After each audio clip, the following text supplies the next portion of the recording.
Hi, gang. It's Patrick. And Adam. Coming up on today's episode, we announce the winner of our Little Mermaid 30th Anniversary Blu-ray and DVD giveaway. We chat about the latest Disney news where Adam gives the longest Star Wars Galaxy's Edge update ever. And we share our tips and tricks for what to do on a rainy day in Disney World. As always, we close out the show with some quick D. All that and more on today's episode of Gays Do the D. To all who come to this happy place, welcome.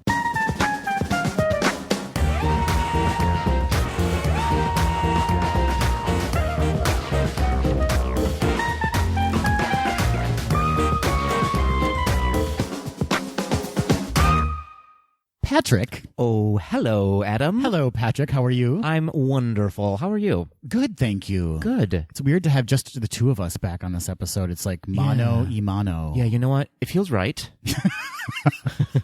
Just kidding. Of course, we're talking about last week. We had Amanda on the episode. Mm-hmm. She was a smash hit as per usual. Yeah, she had all of the advice to give us and all of the tips and tricks of becoming an annual pass holder. Yeah, she's a real workhorse, that Amanda. That's why we like her. Well, yeah, that's the only reason.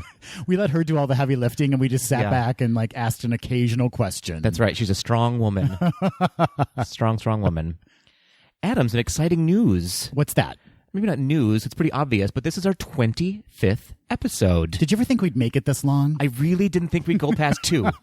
That was my bar. I was like, I'll do 2. Looks like we made it. Oh, dear. I kind of transitioned into easy like Sunday morning. Yeah. Looks like 25th and final episode after this. We had a good run. We did. We sure did. Furthermore, another milestone we've reached is 1,000 followers on Instagram. Oh, how about that? Hey, does that make us social media influencers now? It does not. Oh. We're doing a fine job is what it means. Okay. No, so for those of you who don't know, Adam sort of heads our social media platforms, and he's doing a wonderful job, and we've established 1,000 followers pretty organically, wouldn't you say? I mean, I paid several people. Did you? Okay, never mind. Many people to follow us. Scratch everything I've just said. No, we haven't used some of those partnering or like you said, purchasing of followers. It's all been very organic, and you're doing a wonderful job. So thank you for heading that up for us. Well, thank you so much. And if you would like to follow us, you can do so. I do follow us, Adam. Oh, I was talking to our listeners? Oh, got it. Yeah, okay. You can follow us at GDTD Podcast on Instagram and Twitter, and we have a Facebook page, too. We sure do. Keeping in the milestone theme, we've got a couple of movie anniversaries coming up here. Do we now? We sure do. We have Zootopia, which is turning 3 years old. It's a little baby movie, 3 years old. But what a great baby. What a great baby. what a great animal baby that was. March 4th, 2016 was the release of Zootopia. That one feels right to me. Yeah. Sometimes these movie anniversaries come up and I'm like, it seems like it was yesterday, or it seems like it should be 50 years ago. That one is right on point. Yeah, it feels like it was exactly 3 years ago. Yep. And it was. Yeah. Additionally, Alice in Wonderland, the live-action version, the Tim Burton Alice in Wonderland, will be 9 years old on March 5th. That seems like it's been a while. Yeah, it does. It does. Not my favorite. Fair enough. I feel like that's a fever dream of a movie. Which is why I love it. Oh, yeah. Yeah. I don't need mushrooms to watch that movie. It's true. It's true. I left there feeling dizzy. Yeah, fair enough. And confused. I liked it, though. I thought it was really beautiful to watch. Oh, for sure, yeah. I should give it another shot because I've only seen it once and it was in the theater. Oh, fair enough. Yeah. Maybe we'll do a live-action Take-Two movie one of these days. We need to do that, Patrick. Write it down. Uh-oh. Write it down. Can you hear the pencil scratches? Yep, I'll edit them in. So well done to all these anniversaries and milestones. March is a busy month for us. It is. And speaking of busy, this next week, Patrick, we have things to do. We all have things to do because, first of all, let's just get this out of the way. Yeah. Patrick and I are seeing D Capella. Woohoo! We're finally seeing D Capella. I'm very excited for that singing D. Is that what they call themselves? Yeah, okay. I think so. Great. I think so. So we'll have plenty to say about it, I'm sure, on next week's episode. We're going on Wednesday. Yep. So if you will also be there, shoot us a little note. Oh, yeah. We'd like to say hello to you. Yeah, if you're going to be in the Minneapolis area seeing D Capella, let us know, and we'll bring you a button. And if you're not, big mistake. Huge. Huge mistake. And then, of course, Captain Marvel's opening on Friday. So exciting. Yes, I can't wait to see that. Which we are going to see. We are. And we'll talk about that on next week's episode, too. We sure will. We're going to do a spoiler-free review of Captain Marvel. Yes.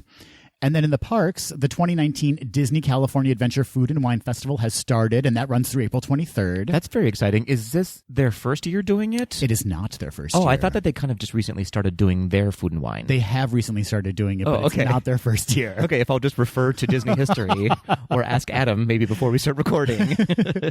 And over on the East Coast, we have the 2019 Epcot International Flower and Garden Festival, which starts March 6th and runs through June 3rd. I am so excited about this. I can't wait to see it when I'm there for the Run Disney event. I'm jelly. You should be. I saw footage of them trucking in some of the topiaries last week. Yeah, some of them are set up already in the park. They Incredible. Just sort of, the ones that they always know are going to be there. Yeah, they look incredible. They are. They're so beautiful. I can't believe you haven't seen them yet. What is wrong with you? I can't believe you haven't purchased one and brought it back for me. I tried to steal one. Oh, okay. So I have to go to Epcot in a mask now for fear of being kicked out. Yeah, I was going to say, is there another reason you're wearing that mask? Just that one. Okay.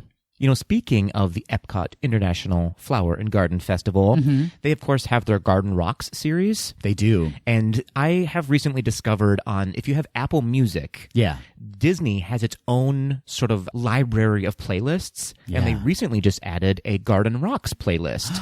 So you'll hear like Air Supply and some Sister Sledge and sort of all of the really old acts that are going to be there. Hey, now, I mean, they're not really old. Well, if you're under the age of 45, you may not know who they are. But they are wonderful, wonderful playlists. There's a new Run Disney training playlist, which is pretty cool. That's good. Yeah, I listened to it this morning when I was doing my little training.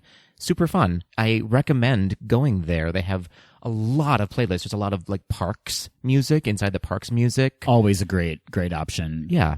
Some soft instrumental piano Disney music, which I love. Oh, so soothing. So soothing. Now, for those of us that don't have Apple Music, like me, is it like a subscription service? It's a very low-cost subscription service? It is. I think it's around like $7.99 a month. Okay. I might be missing that. It's less than 10, I believe. Okay.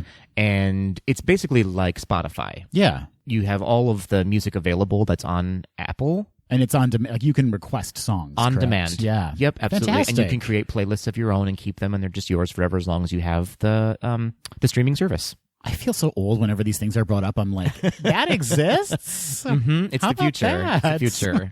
It's been around for a decade, Adam. Well, okay, well. Step into the now. Yeah, I'm gonna. And I'm gonna jam out to some parks music. You sure are. Some Sister Sledge. I was thinking more like the Epcot entrance loop. Oh, okay.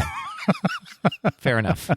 Just like some robot music and me shaking it. Well, Patrick, on last week's episode, we featured a new segment called Down the Rabbit Hole with our friend Amanda, who we already talked about, and we thank her for coming on the episode. Thank you. And she gave us all of the details on becoming an out-of-state Walt Disney World annual pass holder. She sure did. She convinced, I think, both of us to at least further consider our purchases. Absolutely.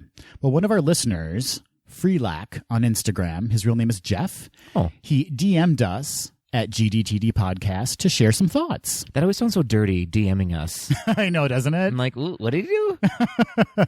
I kind of like it. But, of course, it means direct message for those of you whose minds are in the gutter. Yeah. Along with mine. Jeff says, hey, just wanted to send you all a few quick tips in relation to ticket to AP bridging. We bought 7-day park hopper tickets. This was before the new ticket type came out from a third party called Boardwalk Ticketing before our trip and decided to upgrade to AP.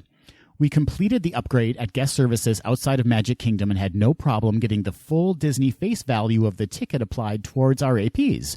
The amount was actually a bit higher than I calculated before the trip. He goes on to say, also note that you can make the jump from ticket to AP anytime during your trip, but the AP will always start from the first day you used the ticket. If you purchase Memory Maker before upgrading, you must do the upgrade before using Memory Maker to get the value of that applied towards your AP. Once you use Memory Maker with a ticket, they cannot apply that money toward the AP price. That's very good to know. That is good information. Lastly, he said, I also read that you can use ticket bridging to renew an AP, but have not done that yet, maybe next year. Interesting. I didn't know that either. Yeah, that is interesting. I suppose you'd only want to do that one time, though, because why would you not just renew?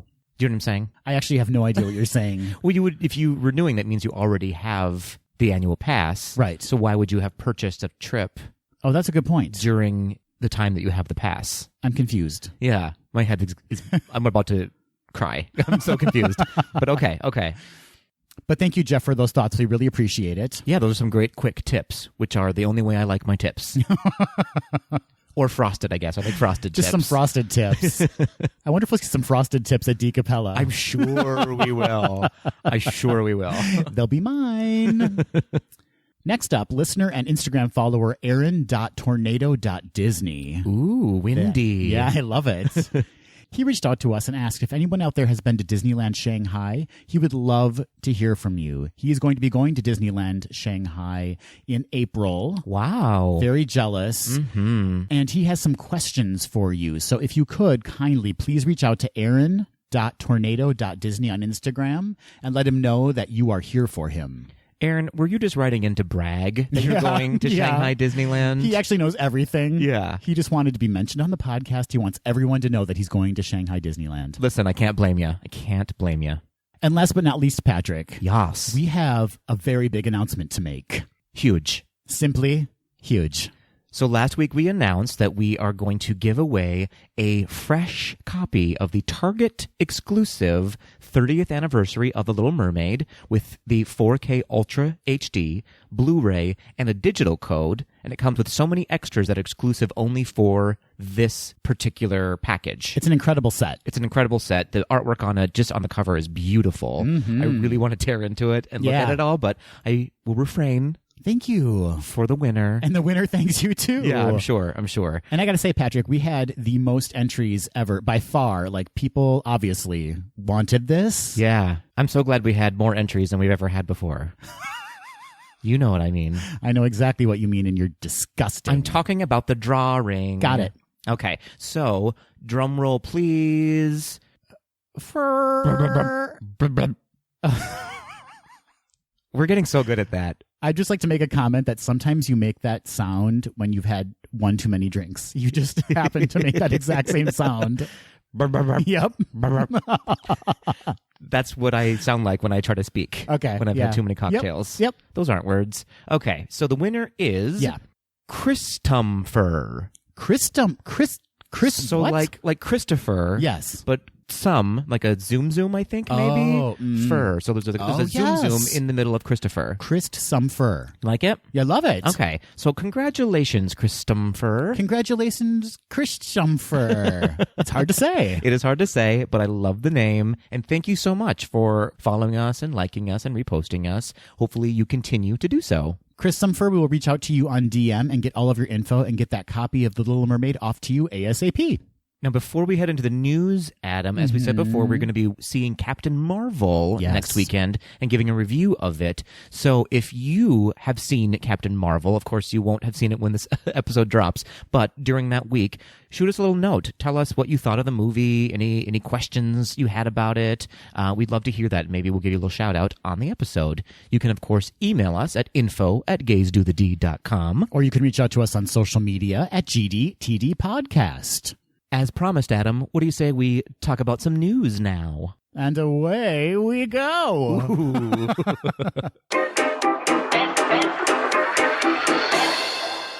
At last week's 91st Annual Academy Awards ceremony, Disney received 11 Oscars. Yay! Just kidding, they received 4. Oh. But they actually kind of received 11. Yay! Let me explain this, Patrick. It's a roller coaster. So Disney actually took home 4 trophies. Black Panther received 3 of the 4 for original score, production design, and costume design. Well deserved. And Bao won Best Animated Short. I love that one. The other 7 trophies were awarded to 20th Century Fox and Fox Searchlight Films, the most of any other company. So as we know, Disney's $71.3 billion acquisition of 21st Century Fox, the parent company of 20th Century Fox's film and television divisions, and Fox Searchlight, should be completed before 2020. So that's how I kind of tied them in, because now Disney will own all of those awards, essentially. I think my ears are bleeding right now from all of that information. Of the 7 awards that 20th Century Fox and Fox Searchlight received, 1 was for Olivia Colman's Best Actress win for The Favorite, and 1 was for Rami Malek's Best Actor win for Bohemian Rhapsody. 2 of the most prestigious awards of the year. So I guess the point I'm trying to make is that next year's awards and subsequent awards ceremonies could be very interesting because Disney's going to own a lot. Yeah. Or could potentially own a lot of the films that are going to be nominated. That's fair. That's fair. According to CNBC, Fox Searchlight has previously produced The Shape of Water, Slumdog Millionaire, 12 Years a Slave, and Birdman, all of which won Best Picture at the Oscars in the last decade. All of which are also being remade into animated shorts. You didn't know that? 12 Years a Slave is going to be an animated short? Oh, dear. That's in very poor taste. Yep, fair enough. It should also be noted that Black Panther, Bohemian Rhapsody, and The Favorite together brought in more than $2.3 billion globally, according to ComScore data. Crazy town. It's crazy to think that now Disney is going to own all of that. Yeah, it's a little frightening. It is a little frightening. I know it is. I imagine most people won't be connecting the 20th Century Fox films to Disney. Right. Do you know what I mean? Even though they own them, they're not that Disney brand necessarily. Right. But it's still the Disney dollars. I'm just now real curious about that 12 Years a Slave short. Oh, dear. Shut it down. Maybe consider not putting that into production, Disney. Yep, don't do it. Don't do it. For a limited time this spring, Captain Marvel will be meeting guests at select Disney parks around the world. May I join her? You may. Oh, thank you. You've actually been invited. I didn't tell you that yet. Fantastic. Starting in March at Disney California Adventure, the Captain will be making a grand arrival on an armored shield vehicle, escorted by a team of agents on her way to Hangar 12 in the northeast corner of Hollywoodland, where she will meet with guests. I'm into it. I love it. Yes. I want to see those agents carrying her through the parks. She will also make appearances in Shanghai Disneyland starting March 8th and in Disneyland Paris on March 23rd. Such a world traveler. I was going to say, that's a very short time to be traveling that distance. Well, she's Captain Marvel. I know. I suppose she can do it. Yep, that's right. She's a quick one. This, of course, is all in support of the new Captain Marvel movie opening on March 8th. I'm so excited to see it. So excited. And I just can't hide it. Are you about to lose control, and do you think you like it? I think so. Okay.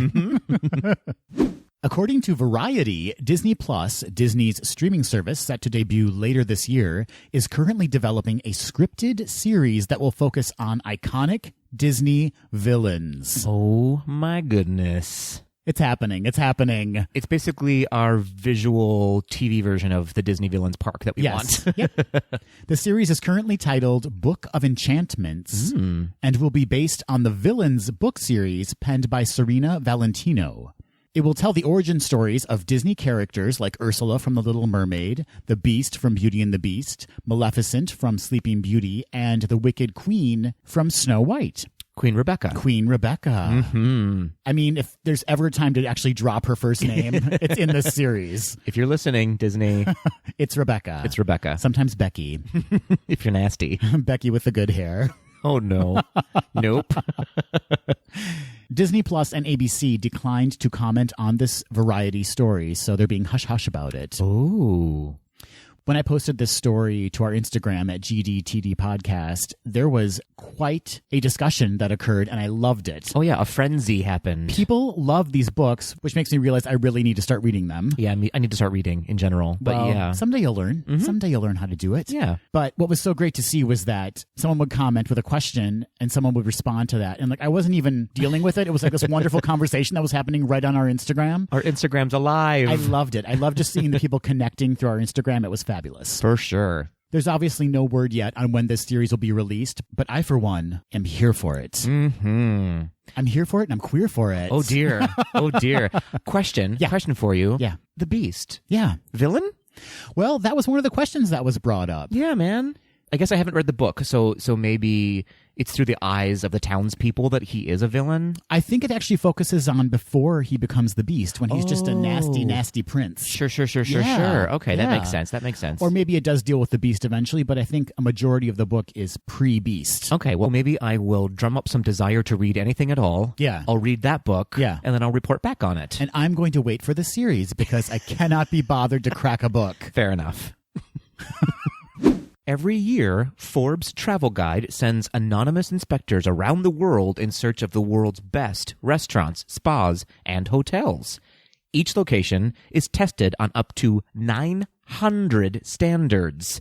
900. Wait a minute.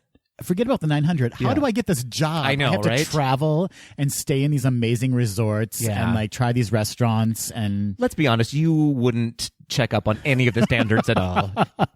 I have very high standards. I would like put on a white glove Fair. and like run my finger atop a credenza, check it for dust. Nope, I don't see it happening for you. You're going to only check the bar standards. Those are important, Patrick. It's true. Your bar is really high. Yeah. My See what I did bar. there? Yeah. Thanks for catching that. Last week, Forbes announced their annual star rating list. And for the first time in forever, Disney's Grand Californian Hotel and Spa has been listed as a Star Award winner, making this the only Anaheim hotel to earn this distinction. Well, how about that? What do you say about that? The Grand Californian was complimented on its recent refurbishment, extensive array of amenities, its pools, spa, and club-level concierge service. The Storytellers Cafe and Napa Rose restaurants were also mentioned as popular dining options. I have not stayed at the Grand Californian. Yeah. But I have strolled through the Grand Californian, and it is gorgeous, I have to say. Yeah, I can't wait to see it on our October trip. It's aspirational. It's an aspirational stay for me. Yeah, fair enough. We won't be staying there in October. No, unless we are really good at identity theft by then. I'm only so good at it right now. Wow. Yeah. I didn't know that about you. Well, you learn things on the podcast, don't you? I would like to request that you obtain for me the identity of a person with the most ridiculous name. Yeah. Reginald Chesterfield Pigeon Bottom. Oh. Didn't see that coming. The 16th. Okay. And I would like to request your social security number. That's how it works. I'm only so good at it. Mine's not going to get you far. Mine's going to get you a very bad credit rating. Yeah, and a stay at the DoubleTree. All right, Patrick, sit back. This is going to be a while. There's no back to my chair, so this is going to get interesting. Oh, you're going to be so uncomfy. Late last week, we were bombarded with updates regarding Star Wars Galaxy's Edge. It's true. I was just hit right in the face with every update. Last Tuesday night, Disneyland cast members were treated to a costume reveal celebration featuring costumes cast members will be wearing in attractions as well as shops and food and drink locations throughout the land. Awesome. I posted pictures of the costumes, and they can be seen on our Instagram feed at GDTD Podcast. They are awesome. They are incredible, yes. Late Wednesday night, Disney released a ton of new images and information about Star Wars Galaxy's Edge through D23 and several other publications. Again, those images can be seen on our Instagram, as well as a truly incredible video of an A1000 advanced robotic figure, next generation animatronic, the pirate Hondo Ohnaka, that will be featured in the Millennium Falcon Smuggler's Run ride. It's bonkers. I thought at first it was a person dressed up in a costume, but no, it's a robot. Yeah, it's a little frightening, to be frank about it. Okay, so here's what we learned, and some of this you will have heard before from us on the podcast, so bear with us. And for more information, just head on over to d23.com.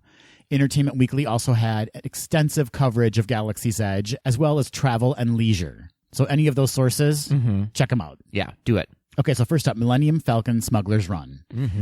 We learned that guests will climb into the cockpit of the fastest hunk of junk in the galaxy to take control of the ship, acting in one of three roles: pilot, flight engineer, or gunner. And we know that there's 6 seats in the ride, so 2 people will be acting in each of one of those roles. Makes sense. Robin Reardon, portfolio executive producer for Walt Disney Imagineering, stated, Millennium Falcon Smuggler's Run is a level of guest participation in a ride that we haven't done. When you step into that cockpit as the only flight crew of the only Millennium Falcon for the day, that's going on that mission, that's a pretty amazing leap in terms of storytelling from the very beginning. And the payoff and participatory nature of the experience are so far unparalleled. Wow. That's not cheap talk. No. So this is no mission space where you're just sort of hitting buttons arbitrarily. And throwing up. And throwing up afterwards. Yeah. I hope not. So, I mentioned the Hondo Anaka animatronic featured in the video on our Instagram feed. Yeah. You're going to experience him prior to boarding the ride. Okay.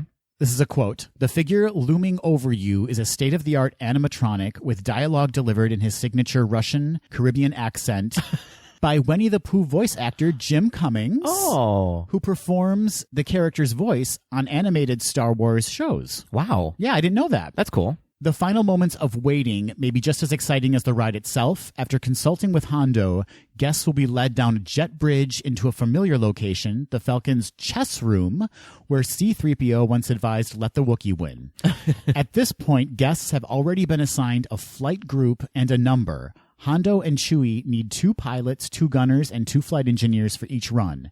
An operator will call out the number of each group when it is time for takeoff. In the meantime, you are free to roam about the cabin. Oh, I like that idea. Yeah, so you're kind of in line for a while, we assume. And then once you get into that chess room, you're allowed to explore until your number's called. Oh, this is a great idea. They do that at Universal for some things where you sort of, it's almost like, here's your number, you'll be called, but there's no line. Yeah. I like that. They go on to say the Smuggler's Run ride has a choosy-your-own-adventure quality that allows your actions to determine the outcome of the mission. This is a quote. "They really are in control of the ship. It's a completely interactive experience," says Scott Trowbridge, the Imagineering creative executive in charge of the whole land. He goes on to say, "If gunners don't fire and hit that TIE fighter, maybe you'll get some shocks and take some damage on the ship, and then you've got to fix it. That's the job of the flight engineers seated in the back, who will have to push buttons to extinguish fires or redirect power. And if pilots don't fly right to avoid that oncoming mountain, your ship is going to smash into that wall," says Trowbridge. "You're truly in control of what happens on your mission."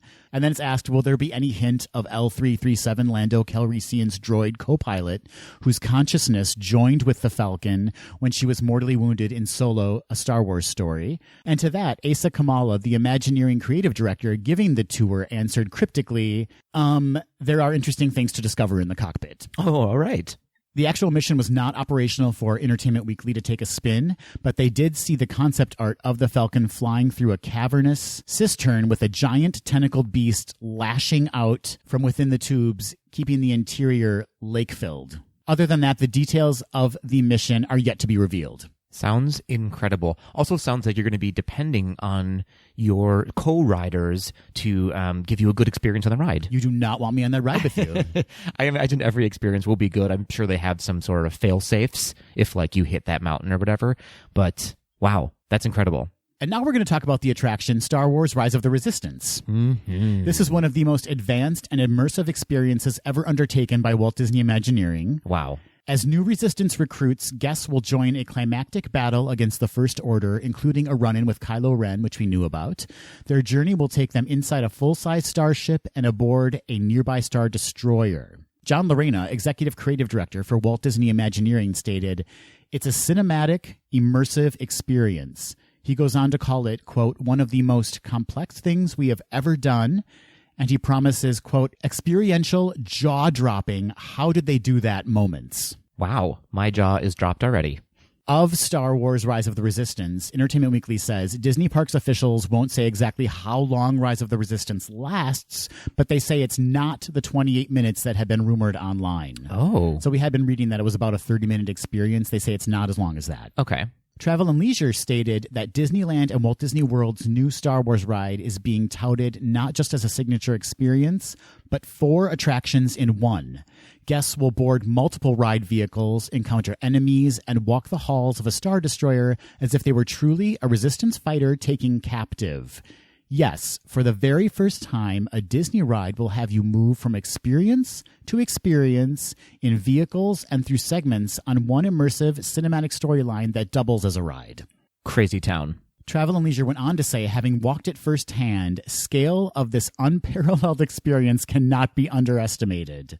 Taking off from a Resistance base, fearing punishment by an army of troopers, breezing past iconic sets in 8-seat droid-led vehicles. It all feels real because it is. The same people who make Star Wars films were involved in the entirety of the attraction's development, meaning that when you encounter First Order officers ushering you through those infamously sterile hallways, or breeze beneath the legs of an AT-AT walker on an all-direction trackless vehicle, it is to the same quality level as the films themselves because the attraction is intended to play like a seamless shot within a movie. Holy buckets. I know, it's so exciting. Yeah, I have shivers just thinking about it. Honestly, it's crazy. So the articles that I was quoting are the Entertainment Weekly article, Take EW's Epic Tour of Star Wars Galaxy's Edge at Disney's theme parks. And that one actually, Patrick, has chapters within the article, like links to sub-articles about the rides, about the food. It's really great. Travel and Leisure's articles are entitled Disney is making a new Star Wars ride and it's unlike anything you've ever seen before.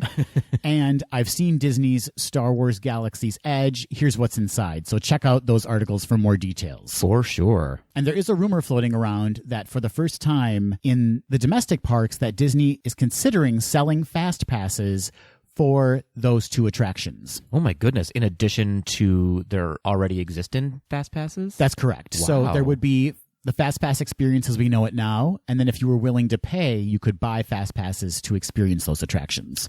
I don't like that. Yeah. I'm not going to lie to you. I don't like this direction of separating the people who can afford that and the people who can't afford that they're going towards. I think they need to pump the brakes on that, if I'm honest. I feel the same way you do, Patrick, but I'm totally shelling out the money if it means I don't have to wait in line for a certain amount of time. But here's the thing. We all paid the same amount for these tickets to get into the park. Yeah. We shouldn't then have another thing that separates us. That's just my thought on it. Yeah, I understand. And I'm correct. And you're correct. Thank you so much. Let's talk about food and beverage. Yes, please. So we know about Oga's Cantina, right? We do. We now have a drinks list for Oga's Cantina. That's the most important thing. The alcoholic drinks will include the Bespin Fizz, the Bloody Rancor, Oh, dear. the Dagobah Slug Slinger, the Fuzzy Tauntaun, Yeah. the Jedi Mind Trick, Okay. and the Yub Nub. Now, these are all ailments I've had in the past. Oh, have you? Yeah. Have you been cured of them? Most. Okay. Yeah. Should I be sitting in the same room with you? I can't recommend it. Okay. Non-alcoholic drinks will include the Black Spire Brew, the Blue Bantha, Carbon Freeze, Cliff Dweller, Hyperdrive Punch It, Ooh. and Jabba Juice, among others. Nice. As we all know by now, you cannot take the alcoholic drinks outside of the cantina. You have to stay there and drink them. I imagine that means they're going to be in special glasses. And I think they just don't want to deal with alcohol outside in Star Wars Galaxy's Edge. I suppose, yeah. And beverages in Oga's Cantina will be the same on both coasts. Other food options include Docking Bay 7, Food and Cargo. This is a multi-purpose transport shuttle docked atop a large hangar for traveling food shuttles. Wow. This is where you'll find Chef Strono, quote, Cookie Tugs, traveling diner for diners traveling, known as Tugs Grub, featuring non-alcoholic beverages and menu items like braised shack roast, fried Andorian tip yip, and Yob shrimp noodle salad. There will also be dessert options on hand, and Docking Bay 7 Food and Cargo will have children's menu options as well. Delightful. Ronto Roasters will feature a large pod racing engine firing up a barbecue pit for mouth-watering sandwiches. When customers line up to order, they will encounter a former smelter droid carefully churning the spit of meats and complaining about his job. Those smelter droids, I tell you what. Elsewhere in the bustling market, the milk stand will offer two local favorites, Blue Milk, first seen in Star Wars A New Hope, and Green Milk, introduced in Star Wars The Last Jedi. Both will be non-dairy and plant-based. Clever. Other vendors in the area will highlight local delicacies like the colorful Outpost Mix, a popcorn, Patrick, a popcorn snack combining savory, spicy, and sweet flavors available to try at Kat Saka's Kettle. I totally perked up when you said popcorn. And now on to shopping. The Droid Depot is located in the market, inviting patrons to pick parts and pieces off a conveyor belt, then build and customize their astromech droids, R-Series or BB Series. The droids are capable of interacting with elements in the land, responding to guests' behaviors. Additional programming chips and accessories can be added to the droids to further customize their abilities. The Droid Depot will also offer guests pre-built droids, including a C-3PO, who has quite a bit to say, especially if you accidentally take off his head and put it on backwards. And a Rex, who will happily play whatever music you have on your smartphone through an intergalactic Bluetooth connection. My gosh, that freaks me out. That is so much advancement. I can't believe it. That's amazing. At Savi's workshop, guests are given the opportunity to draw upon the Force as they build their own elegant lightsaber.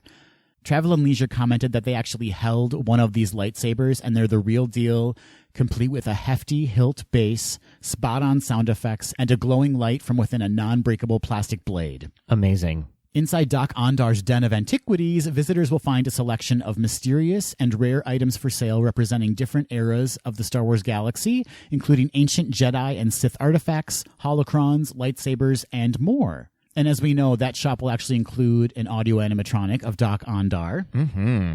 Guests who venture to the creature stall will find some fascinating and unusual beasts from all across the galaxy, ranging from the friendly porgs and tauntauns to the not-so-friendly rathtars and wampas. These names, though. Mm-hmm.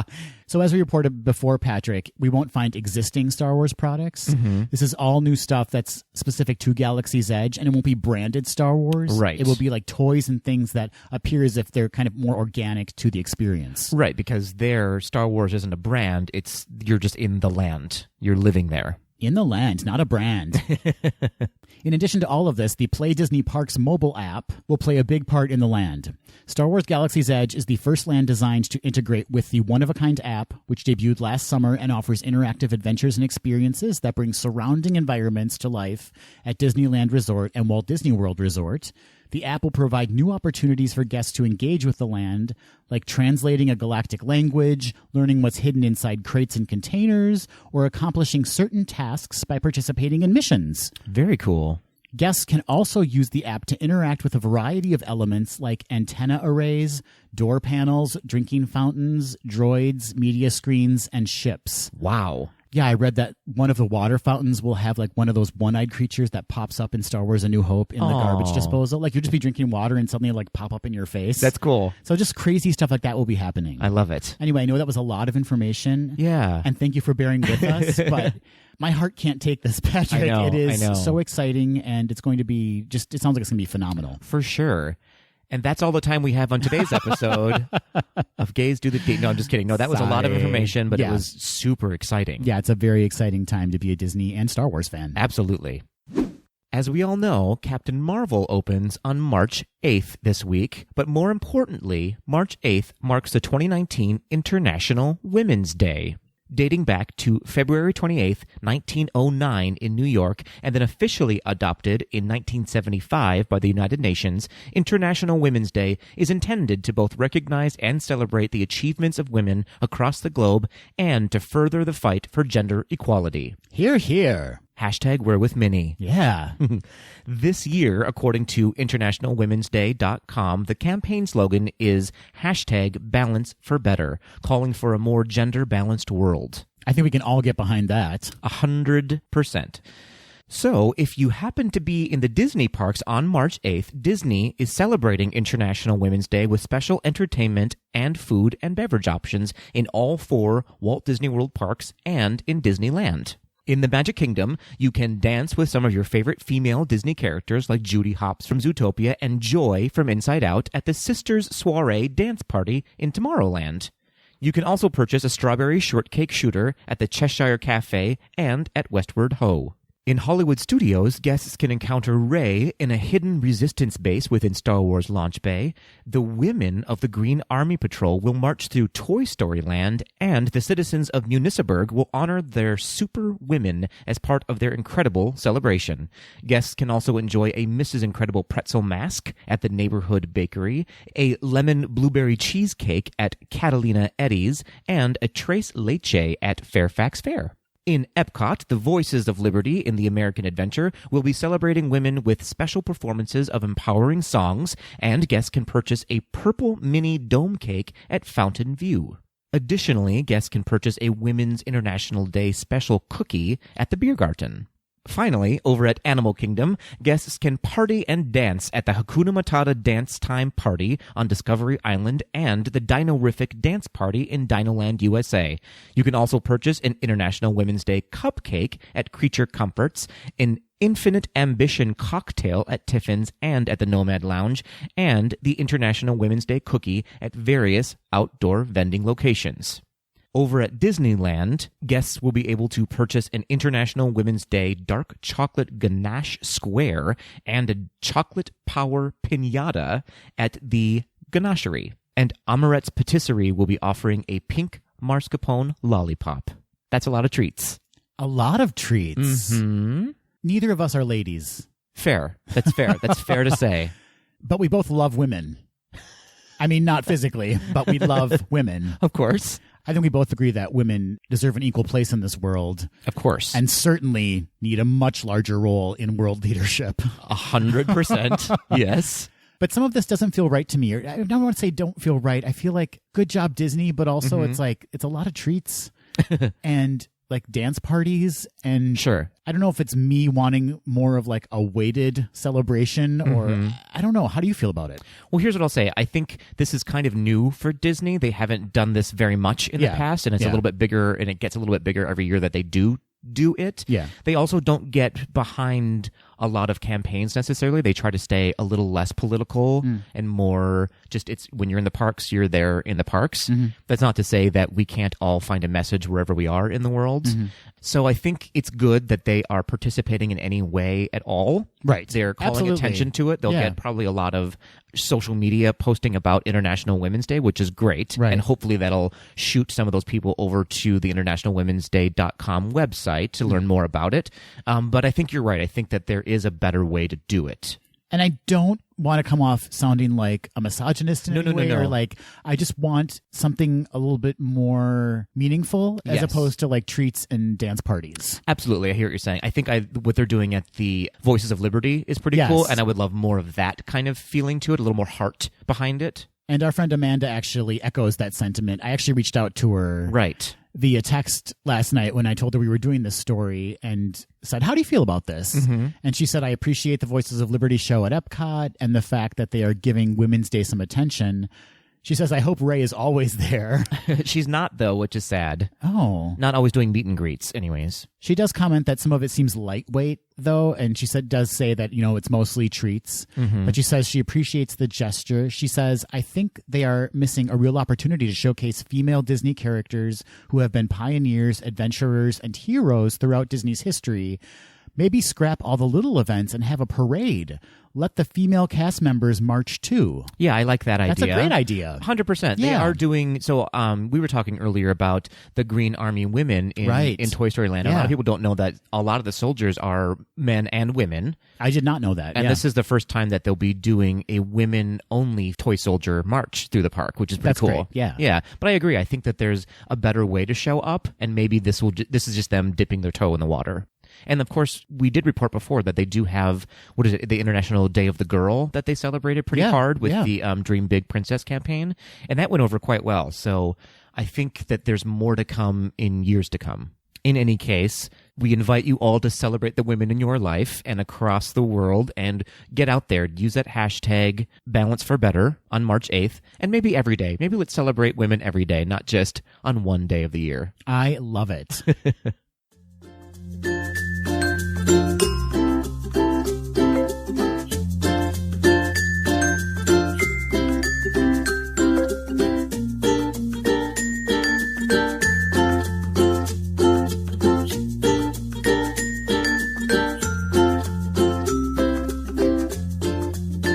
Patrick. Yas, Adam. You know we haven't done in a long time? Pinochle.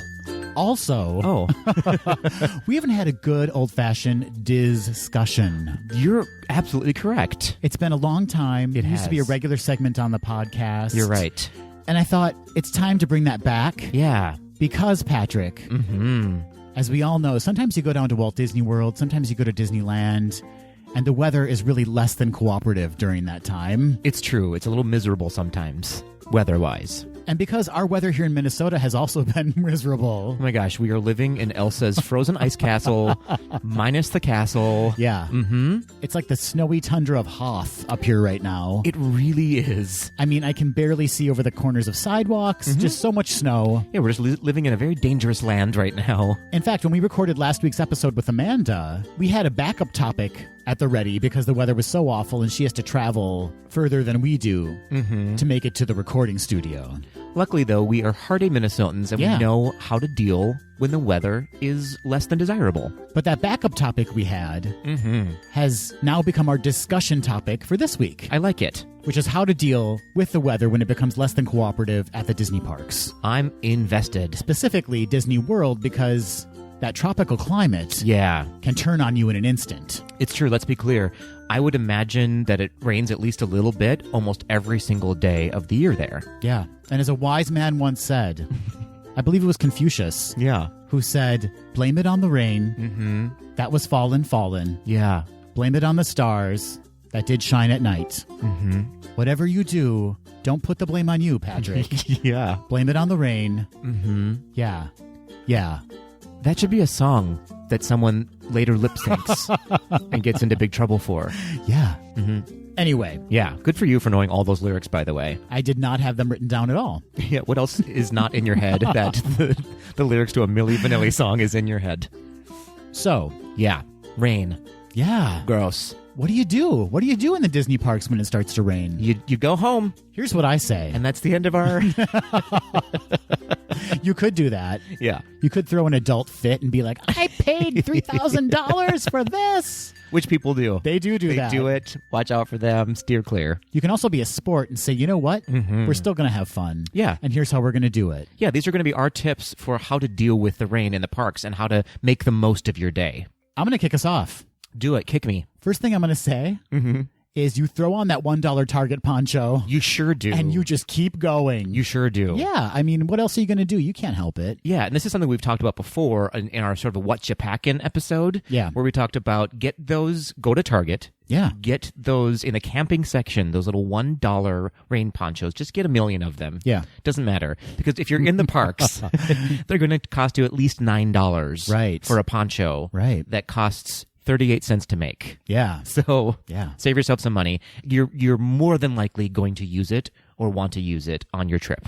Don't let the rain stop you from walking around the parks. Just slap on that poncho. Yeah. Maybe check the weather that day to see if it's probably going to rain. Wear some shoes that you don't mind getting wet. Or bring an extra pair that you can change into. Yep. Or pack some sandals with you and continue on your day. Don't let it stop you because things still operate at Disney in the rain. That's right. And it could actually mean smaller crowds. A lot of people will cut and run once they see that rain. 100%. Absolutely. It's actually the time to go on some of those rides that remain open because people have hidden themselves away in restaurants and shops. Yeah. And you have free reign of the park, pun intended, if you want to. But let's just say it's like downpouring, okay? Okay. Let's just say like a lot of the outdoor rides are closed. Yeah. Because it's just terrible. Maybe it's lightning. Maybe it's a threat. Sure, yeah. But then what do you do? So like where are you going to go? What are you going to hop on? What are you going to ride? What are you going to do to get out of that weather? Good question. Well, let's say we're in the Magic Kingdom. Let's say that. When this is happening. And it's a good point that you brought up that when lightning does happen, they do shut down most of the outdoor rides. Right. Specifically the roller coasters and high up rides, just for your safety. And I'll say Magic Kingdom is probably the best park you want to be in if it is raining because it has the most indoor options for rides, shops, and restaurants, I think. I disagree, but we'll get to that later. Oh, interesting. Interesting. I just feel like Magic Kingdom is ground zero for meltdowns during the rain.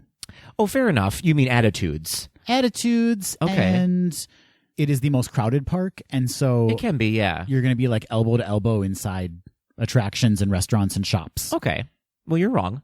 But yeah, I'm going to say convince me. Convince me otherwise, Patrick. Well, if you're down Main Street, right, all of those indoor shops are all connected to each other on each side of the street. That's a great point. So it's not like you have to go in and out of the shops. You can just throw yourself in one shop and you're in the entire stretch of Main Street and you have so many options of places to go. Yeah. Do your shopping that day. If you were going to wait for another day to do it, just go ahead and do it then.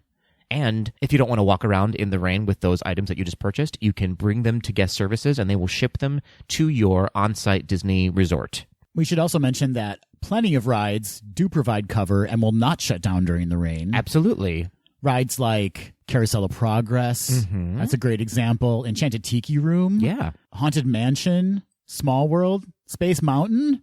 Oh, of course, Space Mountain. Pirates of the Caribbean. Pirates of the Caribbean's a great option. Enchanted Tales with Belle, Winnie Yes. the Pooh. The list Yes. goes on. The list goes Yeah. on. And a lot of those queues are indoor queues as well, so you don't have to wait outside in the rain. Also, this is a fun fact that many people may not know. Should it be raining, the Festival of Fantasy actually has a B-mode parade. Did you know that? I did know that. I've never seen it, but Neither have I. But I want to, even though that sounds like I'm praying for rain to happen. It's called Rainy Day Cavalcade.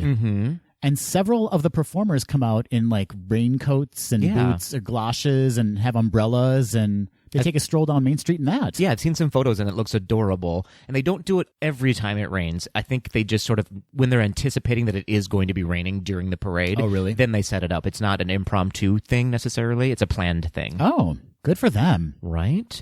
Also, it should be noted that even though it is raining, they are still going to do the fireworks show as long as it's not lightning out. Right, and as long as there isn't strong wind. Exactly. So a lot of people leave the park going, oh, it's raining and they're not going to do the show tonight. Stick it out, folks, because if they do, you're going to have a great spot to see it because most people have left the park. Also, there could be that off chance where there's just that glorious moment where the clouds part and it's a beautiful evening all of a sudden. For It sure. so happens so quickly in For Florida. sure. And I say 9 times out of 10, when it's raining in Florida, it's going to stop in about 5 minutes. Yeah. Let's move on to where you think is the best park to go to during the rain. I actually happen to think that the best park to be in when it's raining is Hollywood Studios. Interesting. Okay, tell Yeah. me why. Because Convince me. Yeah, I feel like there's a lot of indoor activities there that can take considerable amount of time. Sure. You mean like eat up the time while you're waiting for the rain to go away? Yes. Yeah. Like you could be in line for a ride waiting indoors and the rain will have stopped by the time you complete that experience. That's fair. That's fair. Plenty of attractions in Hollywood Studios. And there's also shows, too, like Beauty and the Beast live on stage. That's covered. That's true. Voyage of the Little Mermaid. That's true. And then you have rides like Star Tours, Muppets 3D, Rock and Roller Coaster, Tower of Terror, and Frozen Sing-Along, too. That's another experience where you could walk in during a rainstorm. Yeah. And by the time the show is done, it's a beautiful day again. That's a good point. There's also lots of restaurants that you can go to there. Yeah. And there's the Brown Derby bar outside that is actually partially covered. There's a lot of tables with Umbrellas. The umbrellas. Yeah. So just get a little drunk during the rain. I mean, I already am. Yeah, fair enough. So... I'm drunk right now. I'm also going to make the case for Epcot. Sure. And here's my case for Epcot. Make it. Future World, all of the attractions are indoors with the exception of Test Track. Yeah, that's fair. So you can just dart from pavilion to pavilion and then be inside for a considerable amount of time. I mean, consider the Land Pavilion alone. Oh, yeah. You could have lunch in there. You could go on Soarin' Around the World. Living with the Land. Living with the Land. There's plenty of time you can spend inside when it's raining. Absolutely. Also, the Seas with Nemo is an enormous aquarium that you could spend, let's be honest, at least an hour in there, if not more, just looking at all of the sea life that they have in there and then riding the Nemo ride as well. Yeah, Spaceship Earth is another great attraction you can experience when it's raining. And as far as Mission Space goes, I'd say if you're already feeling pretty down about the rain, what could make that experience better other than puking? And being like, oh, this is worse than the rain. Yeah. So suddenly you have something to focus on other than the rain. What a silver lining I know. you've come across. I can't recommend doing the World Showcase in the rain. I actually like it in the rain. Oh, it's a little dicey for me because there's some pockets in the road that turn into lakes. Yeah, I get it. And as we learned on last week's episode, you're not a strong swimmer. I'm not a strong swimmer. So it's really every man for himself. But what I like about World Showcase is the fact that you can kind of jump from shop to shop. Or you can like hang out in Germany and have a wine tasting or a beer tasting. Or you can go to Italy and have a wine tasting. Or you can go to... But it should be noted that those places don't connect necessarily, so Right. you will have to dart in and out of the rain. And if You will. you're a rain baby, then you're not going to like that. a raby. Yep, that's what it's called. But actually, I've been to Epcot when it's been raining and have experienced World Showcase. It wasn't like a heavy downpour, but I liked strolling through World Showcase and like experiencing the shops and things and taking my time, knowing that I wasn't having to dart out Yeah. because darting out would mean getting wet. I was there during the Run Disney last November. Oh, that's right. And it was, I kid you not, a torrential downpour. Like, it was coming from the ground up, Yeah. it felt like. And it was pretty miserable. But once I headed over to Future World, there was a lot more covering, so it wasn't quite as bad. You and our friend Anna, who you went with on that trip, kind of got it multiple times during that trip, didn't you? It was raining quite frequently. I had never seen it rain so much than on that trip. Yeah. Which I count myself lucky because it does rain so much in Florida. Moving on to Animal Kingdom, I guess, just briefly maybe, because there's not a lot to do in Animal Kingdom that's getting you out of the rain other than Festival of the Lion King and the Finding Nemo musical. And Nomad Lounge. Yeah, there you go. And I guess the dinosaur ride. So there's a couple of things. Well, I guess Pandora, too. Both of those attractions are indoors. They are, but you have to wait outdoors to get to them. There's no indoor queue. I mean, once you get into the indoor queue, but the wait's going to be forever. Yeah. So I can't recommend getting in line outdoors if it's a torrential downpour. I would say that Animal Kingdom should be the last park you experience on a very rainy day. That's true. Choose another park. Here's something to note, though. If you know when the rain's going to stop, roughly, going on the safari ride right after the rain is a great opportunity to see a lot of the animals that you didn't see before because they come out. They love the rain, actually, the animals. They frolic in it. It cools them down. Yeah. So they're out and about right after the rain. That's a good tip, Patrick. Thank you so much. Okay, so that's the parks, right? Yeah. So then what about outside of the parks? Because if it's going to be like pouring all day, maybe you're like, I don't even want to deal with that. Mm-hmm. Where else are you going to go? What else are you going to do? Here's my plug for exploring some of those resorts that you haven't seen before. Yeah. I think the Disney resorts, especially the higher end ones, are so beautiful just to look at. Mm-hmm. It's almost like, going to Las Vegas and just to go see all the hotels there. Yeah. That's kind of what it's like. They're just so beautiful, and take this time to really immerse yourselves and to dream big, I guess, when you go to like the Grand Floridian. I can't necessarily afford it right now, but I sure do love visiting. Do you know how you can hit up 3 deluxe resorts at once? I knew you were going to bring this up. Monorail pub crawl. Absolutely. Have you done this before? I have not done it. I have done it, and it's super fun. #drink responsibly unless you're doing the monorail pub crawl because you don't have to drive. That's right, but you might get trapped in a monorail, so consider that as well. Yeah, those doors might open. Always use the restroom before you get on the monorail. That's actually a really good plug there. Because at the Grand Floridian, you have Citrico's Lounge, and you have Misner's Lounge, right? Yes. 2 delightful lounges you can experience. Which I love, and it should be noted that the jazz band plays right up there on, I think it's the 3rd level where, is it Misner's or Meisner's? I always thought it was Misner's, but it might be Meisner's. Well, who knows? They start around 4 o'clock, and so it's a really lovely place to sit, have a cocktail, and listen to the jazz band play Disney music. Delightful. And then you can hop the monorail over to the Polynesian Village Resort and experience the Tambu Lounge or Trader Sam's Grog Grotto. Yes. A quick plug for the pork nachos at Tambu Lounge. Super delicious. And also, Trader Sam's is super fun. If you haven't been there, there's probably going to be a wait, so put your name on that list. Sure. Go get a cocktail at Tambu Lounge and wait for your name to be called. And then you wrap up there and you stumble on over to the monorail. Yeah, trash on over there. Stumble off the monorail and go to the Contemporary where you can experience the Outer Rim. Mm-hmm. Do you want to... I don't want to touch that rim. Okay. Or the Wave Lounge. Yeah, and another tip is, because the Wave Lounge isn't super awesome to sit in, it's cute, but get your drink to go and wander around the resort. Oh, that's a great idea. Thank you so much. We actually had a lovely time in the Wave Lounge, so how dare you? Well, okay. Not my fave. They have good cocktails, but not my fave place to sit. Not on the monorail crawl, the Animal Kingdom Lodge is another beautiful place to visit. Yeah. They have lots of areas where you can still see the animals from within the lodge there. Some wonderful restaurants, some great bars, and just the resort itself is so beautiful to look at. You're going to want to go over there. Check it out, even if it's not raining, but take that opportunity. If it is raining, go over there. Check it out. That's a great suggestion, in particular if you have children, too, because they have so many interesting and unexpected activities for kids to do. That's true. A lot of these bigger resorts that are covered, a lot of times when it's crazy weather out, they'll bring some characters out randomly and they'll play and interact with your kids. Sticking with resorts. Okay. Another thing you might want to consider when it's raining outside, what about a luxurious spa treatment? Oh, good idea. Yeah. What if you have the time and the means? Then you should give me a call. You could experience Disney's Grand Floridian Spa and Health Club. Absolutely. I've heard wonderful things about that place. Or you can head on over to Saratoga Springs because they have a spa there as well. Oh, that's right. Yeah, give yourself a little spa day if it's raining out. Call early, though, if you know it's going to rain, because I bet a lot of people have that same idea. But Patrick, Yes? what if it's raining outside? Mm-hmm. And what if you hate being surrounded by a beautiful resort? Like, what if it's just not your cup of tea? Well, then we're not friends, probably. Okay, yep. But you can go to Disney Springs. Of course, Disney Springs. Yeah. So much shopping. So many restaurants. Yeah. Go see a movie Yeah. at the AMC. That's a great suggestion. Thank you so much. Now, again, you will be outdoors. It's an outdoor mall-like experience. It is, yeah, but the stores are quite large. So once you're in a store, you're there for a little bit. Yeah. And piggybacking on like kind of making that your shopping day, Patrick, Yeah. like you were saying about Magic Kingdom, if it's raining, that'd be another good option for you is to head to Disney Springs and make that the day you pick up all of your souvenirs and items for people at home. Yeah, that's a great idea. Also, whip out your My Disney Experience app and just look for some reservations for restaurants. Just whip it on out. Whip it out. Take that opportunity to maybe discover a restaurant that you haven't eaten at before.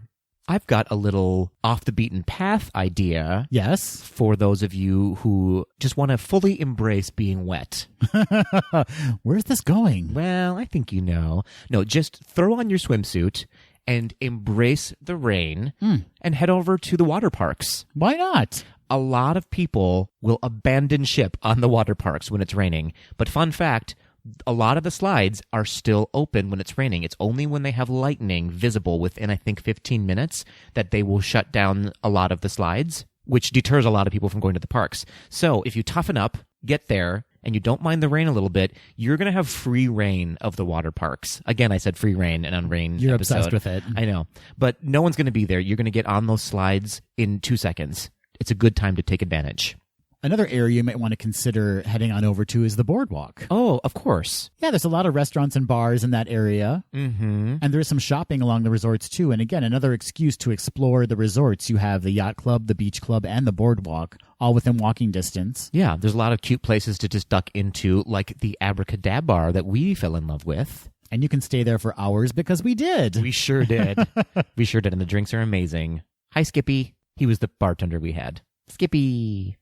So there's a ton of stuff to do when it's raining at Disney World. There is. And I bet there's stuff that we haven't even thought about that people have done. Absolutely. Like, who doesn't want a round of mini golf in the rain? I do not. I don't want to be carrying a metal stick No, when, you just when lightning's available. Hold it up in the air and see what happens. Fair enough. Fair enough. I've seen Caddyshack. Live right on the edge, don't you? Of course, at the end of the day, though, plan accordingly. I think it's a good idea to keep a backpack with you at all times in Disney with those ponchos, maybe some sandals or some water shoes, some Ziploc bags for your phones or electronics, and just expect that it will rain at some point during the day.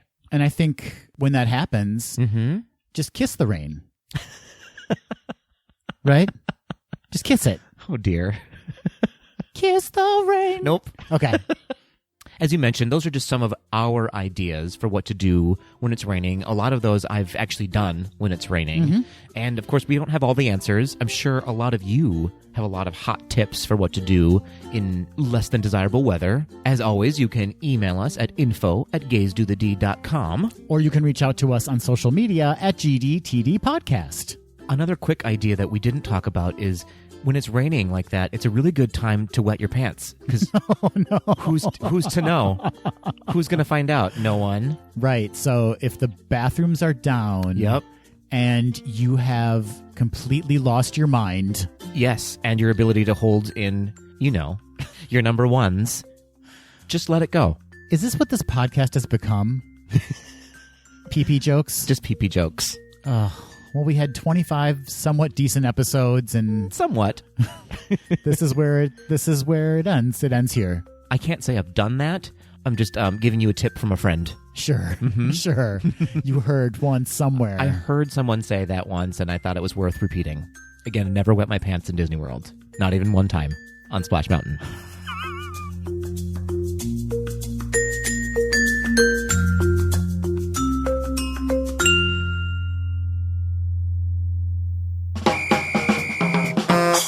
Hey, Hey, Adam. Hey, Patrick. Do you know what time it is? It's time for Quick D. It is, you're right. You weren't expecting me to say yes. Nope, here's your little cookie. It's not a cookie, and I'm off sugar. How dare you? Uh-oh.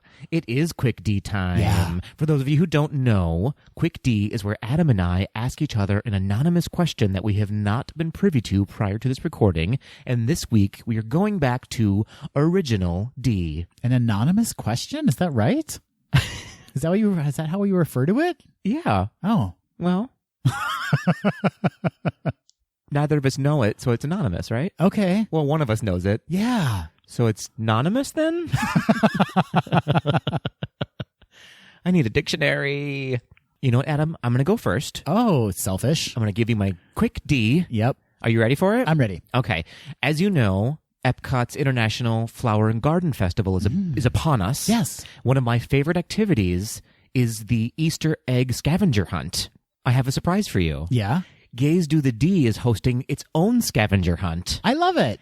Tell me at which park, what people are finding, and what's the prize? Okay, wow. So there's 3 parts. That's rude because now I have to remember 3 questions. Yep, it's a quick, deep D. It's a triple D. Triple D action. Okay, so the first one is a park. Where are we at? Where are we going? We're going to the Magic Kingdom because it is the most magical Yeah. and therefore the most gayest. The gayest park. Yeah, it has the most fairies. All right, so Magic Kingdom. Yeah. And the second one was what? Is what are people scavenging for? Okay, so what are we looking for? Yeah. Because in the Flower and Garden Festival, it's eggs, right? It's Easter eggs that are that the pictures of Disney characters are on the egg. Okay, well, let's eliminate that and go with hot dudes. Okay, so I want we're eliminating eggs. Yeah. And we're going for legs. We're going for muscled, beautiful man legs. Okay. And Disney daddies. I mean, this kind of goes back to what we said in last week's episode. I want DILFs. Oh, I like it. Disney dads I'd like to go on a ride with. Yeah. Mm-hmm. I don't think that's what that stands for, but okay. Well, listen. All right. So we're on a DILF hunt. We're on a DILF hunt. A scavenger DILF hunt. Yeah. Okay, I like it. And the last one is what's the prize? What's the prize? Well, I mean, okay. I think you know how the journey is its own reward. Yeah. So hunting for DILFs is always so pleasurable. Yeah. But there should be a big grand prize, right? There should be a big one. Yeah. And the prize is the introduction of the 2020, so next year. Yeah. The 2020 Epcot International Disney Daddies I'd like to go on a ride with festival. Oh. It's a complete 4-month festival. Yeah. Only Disney Daddies. So you get a ticket to that event? You get a wristband that allows you to experience several daddies over the course of the festival. Yeah. Don't forget to pick up your Disney Daddy AP magnet. Mm-hmm. So it's a wrist ring. It's a yes. Okay. Yeah. And it's really just, it's not so much you're going to be experiencing an entire daddy, but you'll stop by the festival booths and they'll give you a sampling of each daddy. Okay. Just an amuse-bouche. An amuse DILF. My No. My bouche is amused. You know what I'm saying? So, I do know what you're saying, and I need a bucket to throw up in real quick. But yeah, it's just a tribute to all of the really hot dudes that they really need a tribute. They go to Disney. Maybe they're there with their girlfriends or their boyfriends, or they take their families. Fair. And they're just wearing too tight joggers and a nice peck-hugging T-shirt. Mm-hmm. And it's getting real descriptive. I'm sorry? We lost Adam. We lost Adam and his thoughts. I was just thinking about the joggers and the T-shirts. Yeah, that's fair. Where would you hide one of these DILFs in the Magic Kingdom? Does one replace Tinkerbell during the Happily Ever After fireworks show? So a DILF just flies out of the castle? I'm not sure Tinkerbell isn't a DILF now. You know what? Fair point. She's so far away. Fair point. Who's to know? Yeah. I think we should hide the DILFs in I think all of the rides should turn into DILF-related rides or experiences. That's a really good idea. So you hide them within the rides or experiences. Okay. So Mickey's PhilharMagic. Oh, I like that one. That was a stretch. Yeah. Peter Man. Peter Man. Yeah. Splash Mountain. I don't know about that one. Splash Mount him. Really, all of the Mount hymns. Yeah. Space Mount hymn. Big Thunder. Railroad. Mount hymn. This is a really good idea. I mean, consider it for gay days, Disney. Consider it, please. Who doesn't love an overlay like that? I like an overlay, an underlay, just a real good lay. Okay. All right. Ooh. My turn. We need to move on because Abandoned ship. a complete 180. Oh, dear. And somewhat sincere. Oh. Now that we've reached the 25 episode mark, Yeah. which, you know, you can think of like 25 episodes, 25 shows. I get that. But it's actually 25 weeks of us doing this. Which is far more weeks than I anticipated being your friend. Yeah, we actually hadn't met until we started this podcast. Yeah. My question for you is, Yeah. if you weren't hosting a Disney podcast, Yeah. what would your podcast be about? Wonderful question. I want people to get to know you outside of the Disney realm, Patrick. What is your podcast about? Oh, you want this to be very sincere then? I was going to say like pillows and roller skating. Interesting. Yeah, Why but- that combo? I don't know. Because I need a lot of pillows to fall on when I'm roller skating. Okay. Not real good at it. You tied it together. Not real good at it. I'm proud of yeah. you.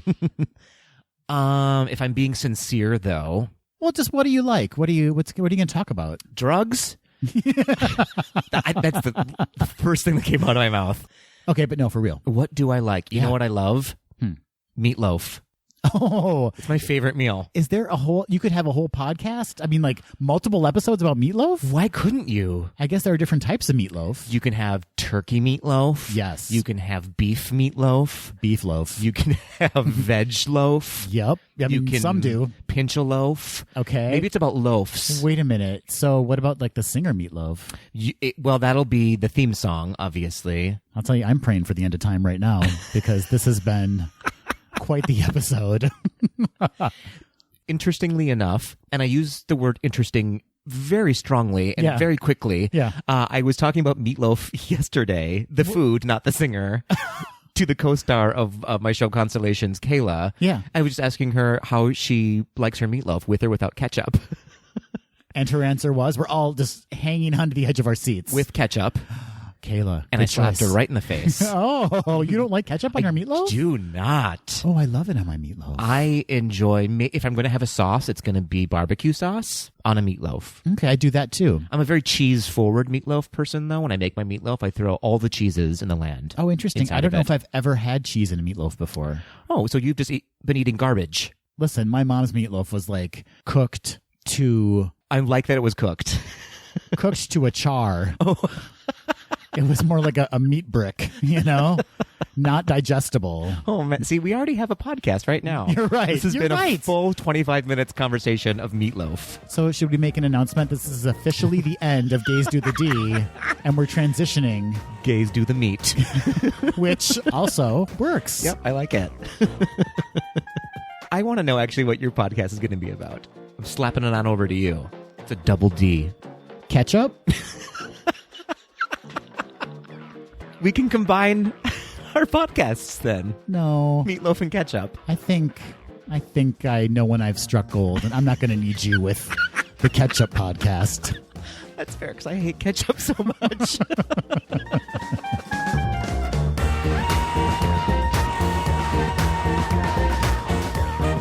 That will do it for this episode of Gays Do the D. Thanks for listening. Ratings and reviews are greatly appreciated and help people find us on Apple Podcasts, Google Play, Spotify, and Stitcher. Continue the conversation after the episode on Facebook, Instagram, and Twitter at GDTD Podcast, and on our website at gaysdothed.com. Submit your questions or show ideas to info@gaysdothed.com. Have a great week, everybody. See you real soon.